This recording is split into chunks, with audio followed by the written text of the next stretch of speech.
Hey, hey, hey, everybody. Just come. Oh, maybe I should put my face in front of the microphone. Maybe that would be helpful. Okay, so I'm coming in talking about everybody's favorite topic failure. Isn't that our favorite topic? Well, you guys, I have been noticing something in something that I have been through in the last couple of years um, is like kind of this disillusionment.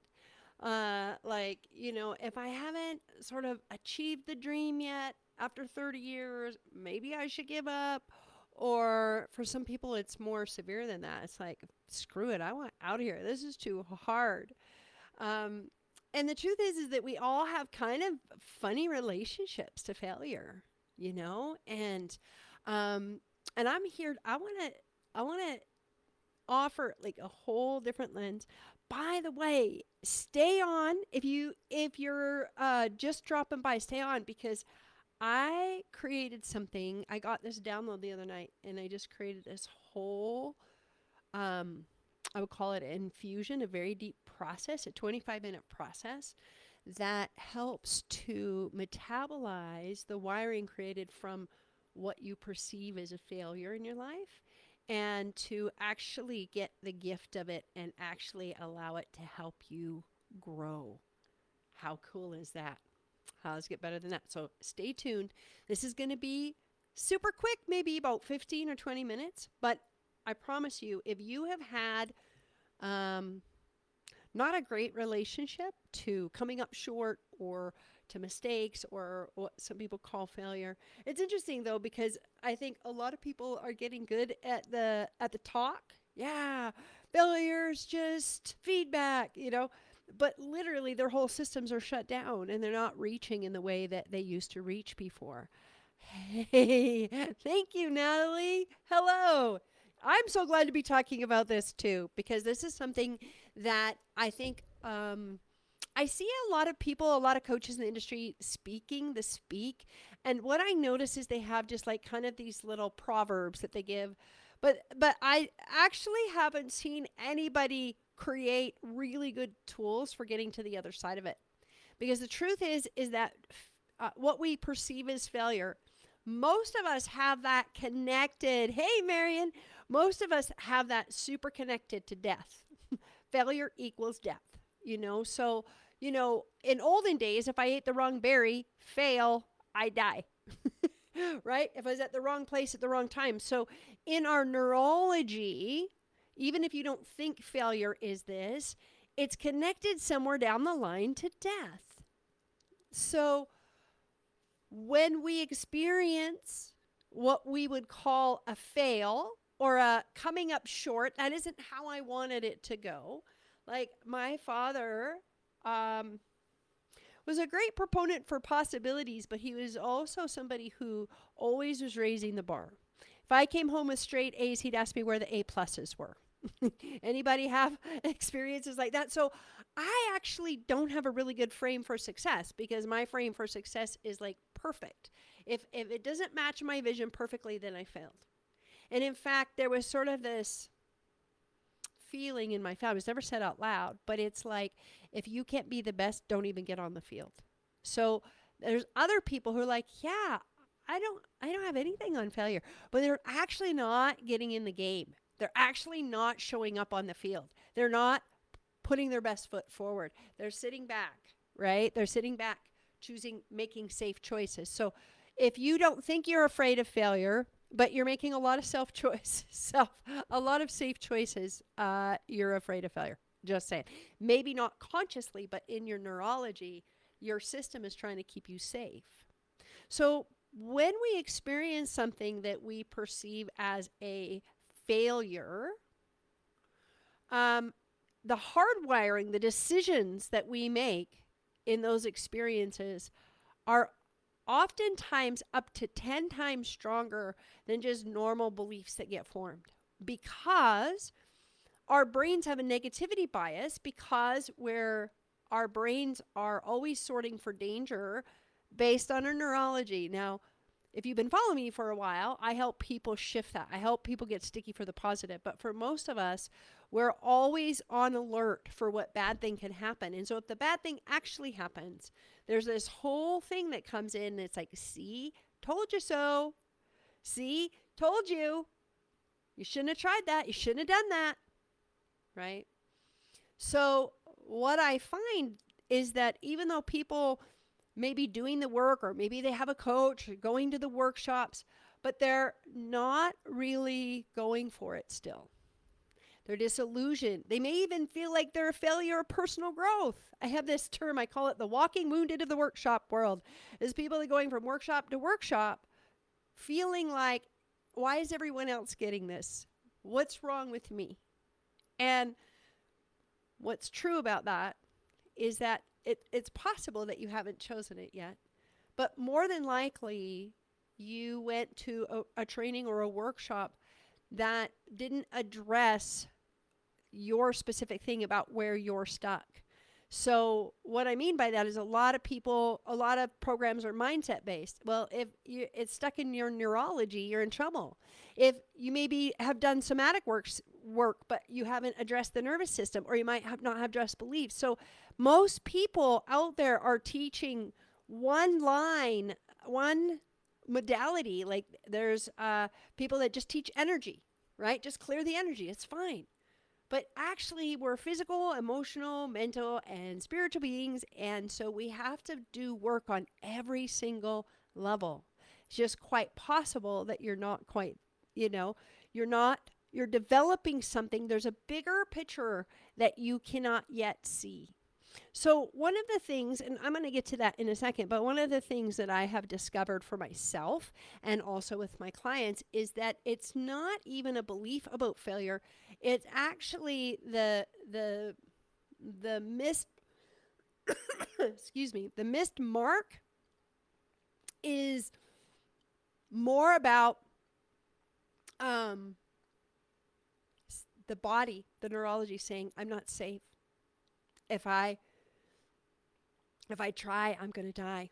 And it's not a thought. It's not, you just notice that you're not playing full out anymore. You just notice that you're holding back just a little. You're not playing open-hearted anymore, right? How can you get these grades with the IQ you have? Still bugs me when I remember it. Yeah, that's that kind of, here's the next bar, here's the next bar. I had that so much when I first started. I just worked differently for me, and I simply had to learn to trust it. Love it. Natalie, I relate so much to the bigger picture that you cannot see yet. Okay, so I'm so glad you said that because I want to tell a really quick story. I think it's worth a tell. So about 4 years ago, I went to Jamaica for my birthday, and my partner Suzanne planned this beautiful day for me. And we had connected with a guide there, and she connected with him to create something special for me. And he said, oh, I've got just the thing. And he was connected to a Rastafarian man who lived up in the jungle. And he drove us way, way up in the jungle, like an hour away from anybody. And he dropped us off and turned us over to this man, this barefooted man with dreads who hardly spoke in a language that we could understand. And it was such a cool experience. And what we did is we hiked up a mineral waterfall in the jungle in Jamaica. And I was just on cloud nine. I was just so open. And for the first time in my life, I had nature talk to me. And it was so beautiful. I was like, whoa. So let me back up a little bit. I had kind of like, I feel like, well, let me say it a different way. I know that I've helped thousands of people, tens of thousands of people. I have about 1,000 notes of appreciation for shifts and change that I've helped people make. And so a lot of people would say that I hit a huge measure of success because, a lot of people in the change industry says if I help one person have a better life, then that's success. Well, by that standard, I am very, very successful.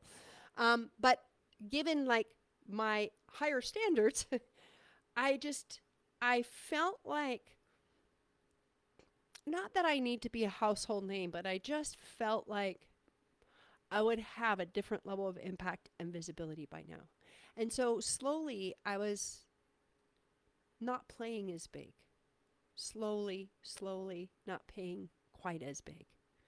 And in my heart, I didn't realize that I had kind of given up on this bigger dream of mine to, you know, to train and facilitate and speak all over the world, to empower people to be their difference, to open up to the magic that they are and that they have. And I didn't realize that I had given up. And that's kind of what I hear and see in a lot of posts is this sort of quiet going away, this quiet giving up just a little bit, right? And literally, nature said to me, "How long do you think it took me to make this?" And I was like, "I don't know, maybe 10,000 years." The answer was something like, "Try 10 million." Like, and I was like, "Oh." And I was thinking about that, and then I replied to nature and I said, "Well, I don't think I have that long to live." So, and the response was, "You're building something so much more profound and deep than you know. And what you're building requires deep roots. And you are building those roots. You are through the failures, through the mistakes, through all the trial and error and up and down. You're building a resiliency and a depth of root because what you're here to do requires deeper roots." And I was like, "Oh, okay." And so I kind of let go of the "are we there yet" conversation, or "I should be there by now." That's one thing that people do to set themselves up to feel like they're failing, is the "are we there yet?" And it's like, no, like, you are your path every moment. Every moment that you show up as you and your presence and you contribute, you're matching your dream. You're in alignment with your dream, right? So there are a lot of factors in why people feel disillusioned, or they give up, or they go, "Oh, it's not happening for me yet." And I find this because I have a lens that not many people have. Most people got into personal growth and development maybe 10, 15 years ago. Well, I started 30 years ago, so I've seen all the waves, right? And people that have been around for a while, there's a lot of disillusionment. And I think it's because, in part, that even though there's a lot of really great programs and coaches and healers, they're only sort of showing us one slice because we can only see through one fractal at a time, right? And it takes a village, number one, and there are many different pieces to the puzzle.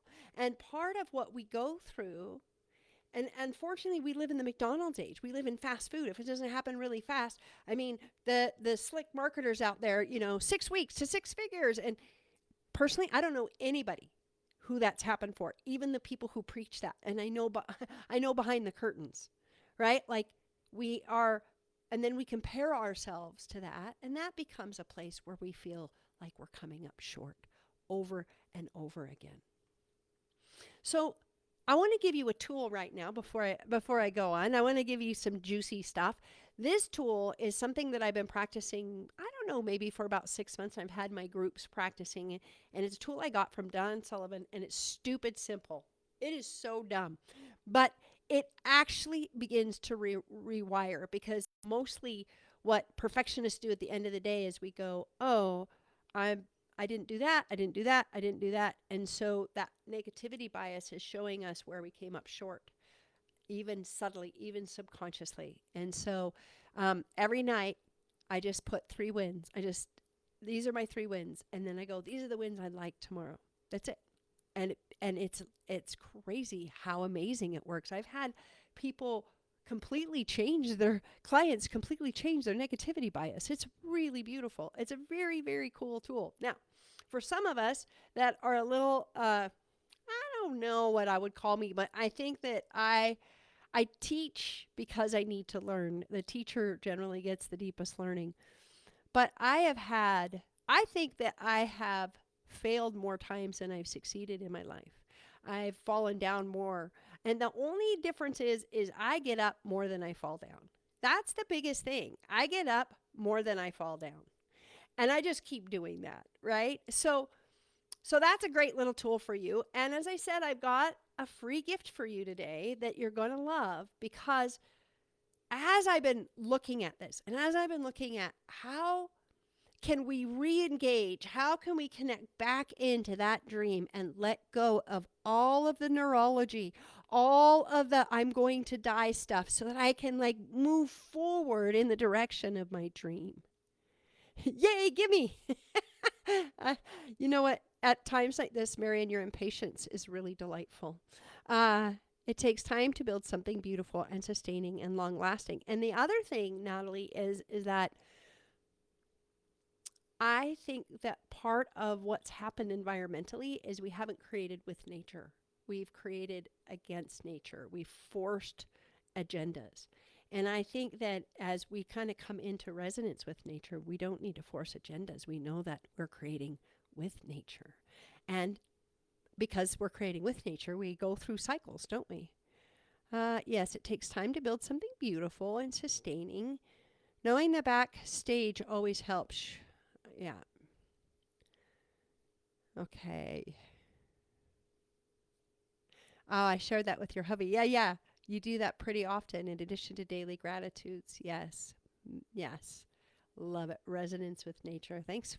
I'm glad that you guys are here having this conversation with me. I love to talk to real people, you know what I mean? So, this is the download I got, you guys. You ready for this? Everything that you went through, that you think, oh, that was a mistake, I didn't turn out how I wanted, anything that we could possibly call a failure is the gestational field. It's gestating the bigger dream that you may not have even considered yet, that you may not have even touched into yet. And that every failure has codes.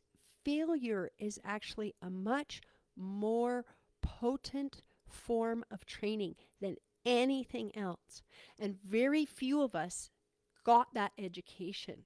I love the story about Sarah Blakely, the creator of Spanx. And in an interview, they were like, well, what do you think, what do you attribute your success to? And she's like, I run after failure. In my home growing up, we had to share a failure at the dinner table at least once a week. And if we didn't, that was the failure. And so she learned to trust the process of what we call failure. As a little baby, if you don't fall down, you cannot build the muscles to stand up. You have to fall. Our bodies know that. Our bodies know that we have to get in and get messy, and that's how we build the muscle. That's how we get strong. So failure is actually a gestational field that actually is gestating and contributing and actually moving you into the birthing canal of something beyond what you had ever imagined possible. So, if you're listening to this and you've had a little bit of a struggle with failure in your life, or with mistakes, or feeling like it's not going to happen for me, or I'm too old, or any of that stuff, I'm a girl, I'm a boy, I'm not tall enough, whatever it is, I'm going to really invite you. And if I have a beautiful assistant who will leave a link here in the chat thread for you. It is my 25-minute infusion process. It's called Failure Code Success. In failure are the codes of your success. And if you don't actually go through the failure and actually open up to what the code is, which means no judgy, no criticism, you actually have to fully embrace that experience and know that it was for you, and know that it was growing you. And that Natalie just posted the link. This is absolutely free. You guys, I'm so proud of it. I could have kept it for this big event that I have coming up at the end of the month called Begin Again, because it is a potent offering. But you know what? I want you guys to start now. I want you guys to start connecting back into hope, connecting back into the future that you know that you're capable of. I want you to have a resource and a tool right now, and I'm going to give it to as many people as I can, because it's time for us to set aside disillusionment and depression and feeling sorry for ourselves and step into our greatness. Now is the time, kids. And if you would like a little bit more information, I have an event coming up called Begin Again. If you listen to the audio and you're like, well, that was really great. Now what, Megan? I'm doing a deep dive over solstice weekend, the 20th and the 21st, called Begin Again, where we're going to let go of what needs to be let go of. We're going to grab the codes from those experiences, and we're going to dive deep into your deepest desire and connect you back into the life force that can move you forward. I'm so excited about this event. This event has been kicking my ass. If any of you know me, you know that the event generally works me. And this has been my path, you guys. This path of like trying something, having it fail, trying again, trying again, trying again. I understand there's no such thing as failure, but failure is actually a good thing. I don't think we need to say there's no such thing as failure, because you know what? It feels like it, right? But if you get that failure is your training ground, it is the best high-level trainer that you will ever have in your life. Okay? So there's two ways to play in the event. If you want the information, it's in the link too. And you'll get information if you sign up for the freebie as well. But it's really, you can come in person, and it's going to be a small group, and we're going to go very deep. Or you can come live stream, and you can watch from the outside. You will have all the processes, all the tools. You just won't have the risk of being in front of my face. So there's a lot of different ways to play. Yes. But I love that you quoted that, Natalie. Failure is the best high-level training of your life. And what if you could really know that? Not really just think it, not really just say it to yourself a bunch of times. What if you actually knew, oh my gosh, everything that I ever went through was building for this. It was taking me here. It was bringing me to this place in my life where I could, with deep roots, create what I came here to create. How beautiful is that? Oh, I can't even wait. So, will you promise me, if you get the audio, I want to hear your feedback. I want to hear from you. What happens? What comes up? I want to wake up the dreamers who've gone back to sleep. Come on, wake up. Wake up. Remember. Remember why you came. You didn't come here to fall back asleep. You came here to stand at this precipice of awakening, this beautiful time in history. Let's do this together. If you have any questions, reach out. I'd love to hear from you. Let's wake up together. Bye for now, you guys.